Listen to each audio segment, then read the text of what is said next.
আমার সাথে যে ধান্দা করবে তার জন্য মিষ্টি।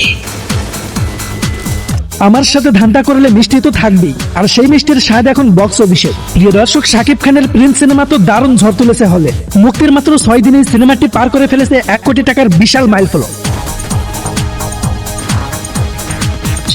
বিএমআর এর তথ্য বলছে শুধু 6ষ্ঠ দিনে আয় হয়েছে 19 লাখ টাকা। কিছু শো বন্ধ থাকলে এই সংখ্যাটা আরো বড় হতে পারত, এটাই এখন সবার ধারণা। 6ষ্ঠ দিনে Star Cineplex, Lion Cinemas, Grand Sylhet ও মধুবন সহ বিভিন্ন হলে মোট 42টি শো চলে। এর মধ্যে 10টি শো ছিল একদম হাউসফুল, মানে দর্শকের ঠাসা।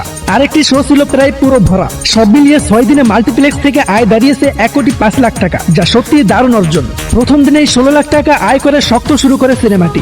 দ্বিতীয় দিনে গতি বাড়িয়ে 20 লাখে পৌঁছে যায়। তৃতীয় দিনে একটু কমে 15 লাখ হলেও চতুর্থ দিনে আবার 16 লাখ করে আয় ফিরে আসে দারুণভাবে। আর পঞ্চম দিনে 18 লাখের বেশি আয় করে গতি ধরে রাখে। আর 6ষ্ঠ দিনে ছুঁয়ে ফেলে সেই কাঙ্ক্ষিত 1 কোটি টাকার মাইলফলক। আবু হায়াত মাহমুদ পরিচালিত এই সিনেমায় ঢাকার আন্ডারওয়ার্ল্ডের গল্পকে দেখানো হয়েছে একদম স্টাইলিশ ভাবে। শাকিব খানকে এখানে দেখা গেছে একেবারে নতুন গ্যাংস্টার লুকে, যা দর্শকদের মাঝে ব্যাপক সাড়া ফেলেছে।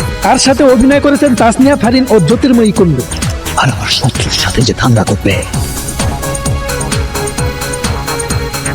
আমার জন্য বুলেটের বৃষ্টি।